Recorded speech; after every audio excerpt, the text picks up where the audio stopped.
السلام علیکم، میں ہوں اقرا یاسین اور میں آج آپ کے لیے لے کر آئی ہوں مہرالنساء شاہ میر کے ناول بسمل کے نیکسٹ پارٹ کو لے کر۔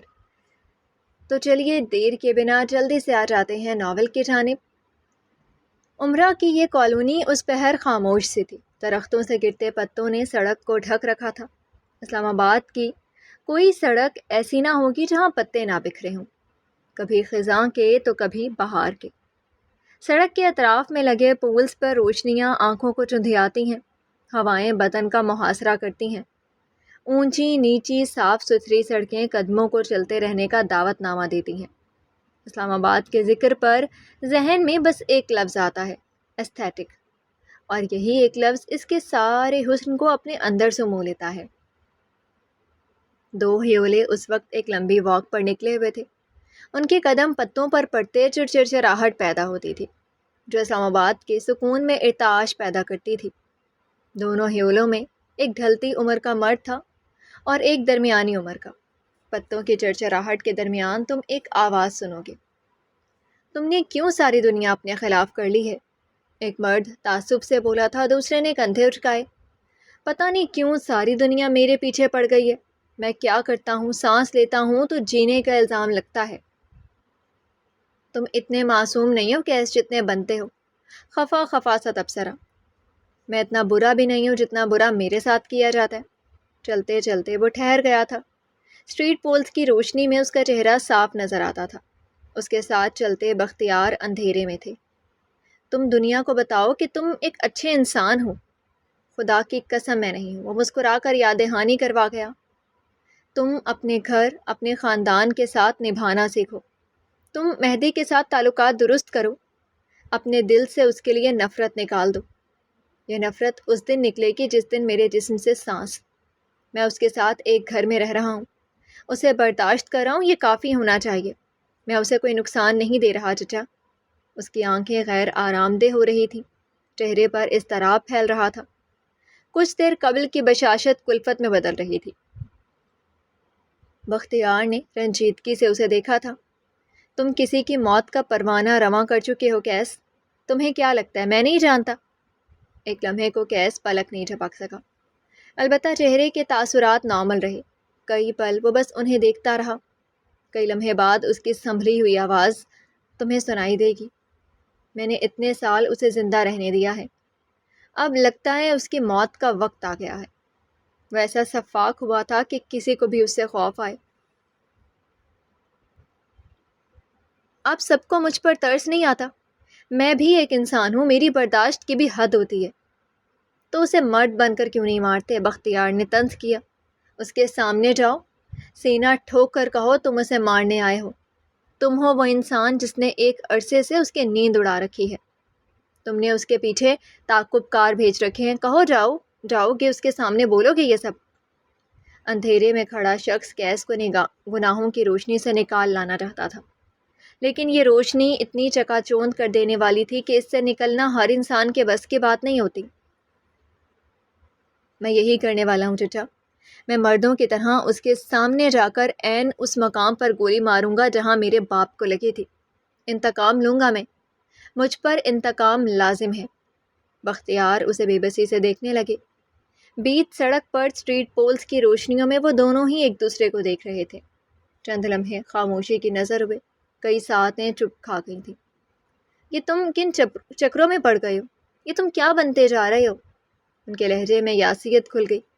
تمہارا حق ہے زندگی پہ، شادی کرو، بچے پیدا کرو، زندگی بناؤ، تم اتنے برے تو نہیں تھے۔ میں برا نہ بنتا اگر یہ دنیا میرے ساتھ اچھی رہتی، مجھے برا بنایا ہے تو اب عذاب بھگتے۔ وہ ضدی بچے کی مانند کہتا آگے بڑھ گیا۔ ایک بار پھر ان دونوں کے قدموں تلے پتے روندے جا رہے تھے۔ وہ دونوں چند قدم ہی آگے گئے ہوں گے جب بختیار نے ایک بار پھر پکارا، شادی کر لو کیس، تمہاری عمر میں سب کر لیتے ہیں۔ یہ ایک تجویز نہیں تھی، کیس جانتا تھا، وہ چلا رہا، رکا نہیں۔ آپ آج 10 منٹ کے اندر 2 بار مجھ سے شادی کا کہہ چکے ہیں، کیا میں یہ سمجھوں کہ آپ کی نظر میں کوئی لڑکی ہے؟ وہ آگے بڑھ رہا تھا جبکہ بختیار وہیں ٹھہر گئے۔ شادی کر لو کیس، فیملی بناؤ، اب یہ خواہش نہیں ضرورت بن گئی ہے۔ وہ بے حد سنجیدہ تھے۔ اچھا پھر بتائیں کس سے شادی کروں؟ وہ اپنی جگہ کھڑے کھڑے مڑا تھا، آنکھیں مسکرا رہی تھیں۔ وہ آج اچھے موڈ میں رہنا چاہتا تھا، اسی لڑکی سے جسے مہدی کمبیر ڈسون کر چکا ہے۔ الفاظ نہیں تھے، زنجیر تھے۔ کیس اپنی جگہ کھڑے کھڑے اسیر ہو گیا۔ آس پاس بہتی ہوا ساکت ہو گئی، وہ پلک تک نہیں جھپک سکا۔ ایک لمحے کے لیے وہ سانس نہیں لے سکا تھا۔ کیس کمبیر کو اپنی زندگی کی سب سے غیر متوقع بات سننے کو ملی تھی۔ تم اس کا ساتھ نبھا سکتے ہو، وہ تمہارے قدم سے قدم ملا کر چل سکتی ہے، اسے ایک موقع دو، خود پر ذرا مہربان بنو، وہ ایک وقت میں تمہارے ساتھ اچھی رہ چکی ہے کیس۔ وہ اب بھی شل تھا، اسے نہیں پتا تھا اس سے کیا کہا گیا، لیکن وہ بس سانس نہیں لے سکا تھا۔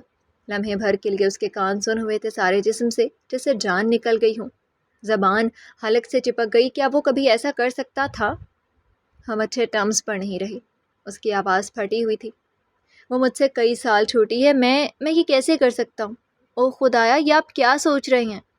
وہ جیسے ابھی ابھی ہوش میں آیا تھا، اس کی آنکھیں پھٹی کی پھٹی رہ گئی تھی، کان اب تک سائیں سائیں کر رہے تھے۔ اس میں قباحت ہی کیا ہے؟ وہ سرمئی بالوں والا مرد آگے بڑھ رہا تھا۔ وہ تمہیں جانتی ہے، تم اسے جانتے ہو، اگر نہ بھی جانتے ہوتے تو تم مرد ہو، اسے جس طرح چاہو اٹھاؤ بٹھاؤ، جیسے چاہے رنگ میں ڈھال دو۔ وہ بہت چھوٹی ہے یار، ہماری عمروں کا فرق دیکھیں، آپ کو ہو کیا گیا ہے؟ کیس جیسے بے بس ہوا تھا، جھنجھلایا تھا۔ اس پوائنٹ پر اسے واقعی سمجھ نہیں آ رہا تھا کہ کیا کہے۔ مہدی مجھے جان سے مار دے گا۔ ایک اور بہانہ۔ بختیار مسکرائے اور اس کے عین سامنے آ کر کھڑے ہوئے۔ اگر مہدی میں اتنی غیرت ہوتی تو وہ اپنی عورت کو چھوڑتا ہی نہیں۔ جو مرد اپنی عورت کو ڈسون کر سکتا ہے، وہ اسے کسی غیر مرد کے ساتھ بھی دیکھ سکتا ہے۔ تم اپنی بات کرو کیس زمان۔ کیس کے گلے میں گلٹی سی ابھر کر معدوم ہوئی۔ اس نے آنکھیں اٹھا کر اپنے چچا کو دیکھا۔ عمر رسیدہ آنکھیں جواب چاہتی تھی، مثبت جواب۔ میں ایسا نہیں کر سکتا، میں نے کبھی اسے اس نظر سے نہیں دیکھا۔ اعتراض پیش کیا گیا۔ مرد کی نظر کا کیا ہے، بدل ہی جاتی ہے۔ اعتراض رد کیا گیا۔ میں یہ نہیں کر سکتا، وہ مہدی کی امانت ہے، میں اپنے بھائی کے ساتھ ایسا کیسے کر سکتا ہوں؟ وہ بھائی ہے یار میرا۔ کون تھا یہ شخص کبھی سرے راہ کسی کے قتل کا پروانہ سناتا تھا اور اگلے ہی پل کسی کی زندگی کی پرواہ کرتا تھا؟ تم مجھے انکار کر رہے ہو کیس؟ کیا میں یہ ڈیزرو کرتا ہوں؟ انگلی سینے پر رکھے وہ بے یقینی سے کہہ رہے تھے۔ کیس کو ملال سا ہوا۔ آپ میرے لیے قابل عزت ہیں، اور مہدی، میں اسے دھوکہ نہیں دے سکتا۔ اس کی منگیتر وہ آخری لڑکی بھی نہیں ہوگی جسے کیس اپنائے گا۔ اس نے اپنا ہاتھ بختیار کے کندھے پر رکھا تھا۔ مجھے سمجھیں پلیز، التجا سے تھی۔ وہ تمہارے ساتھ ایک اچھی زندگی گزار سکتی ہے، میں اس کے ساتھ کبھی زندگی گزار ہی نہیں سکتا، میرے لیے وہ کچھ اور ہے۔ مجھے سمجھیں پلیز۔ اس نے بختیار کا شانہ تھپکا اور آگے بڑھ گیا۔ اس کی رنگت متغیر ہو چکی تھی۔ بختیار خالی خالی آنکھوں سے اسے جاتا دیکھتے رہے۔ وہ دونوں ان چہروں کے ساتھ نہیں گئے تھے جن کے ساتھ آئے تھے۔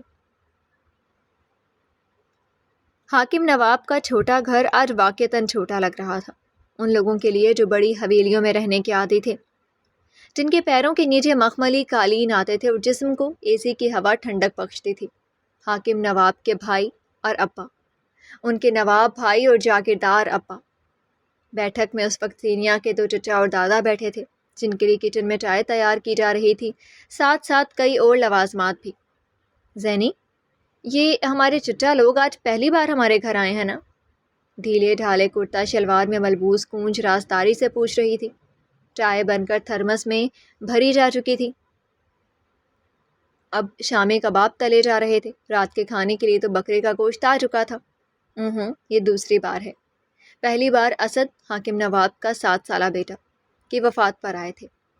اس کے ہاتھ کسی مشین کی طرح چل رہے تھے۔ شڑ شڑ کی آواز سارے کچن میں پھیلتی جا رہی تھی، ساتھ ساتھ زینیا کی آواز بھی۔ جب ہمیں حویلی سے نکالا گیا تھا تب اسد کو بہت برا نمونیا ہوا تھا۔ ابا کے پاس علاج تک کے پیسے نہیں تھے۔ جانتی ہو، ہم اپنا گاؤں چھوڑ کر آخر گوادر ہی کیوں آئے تھے؟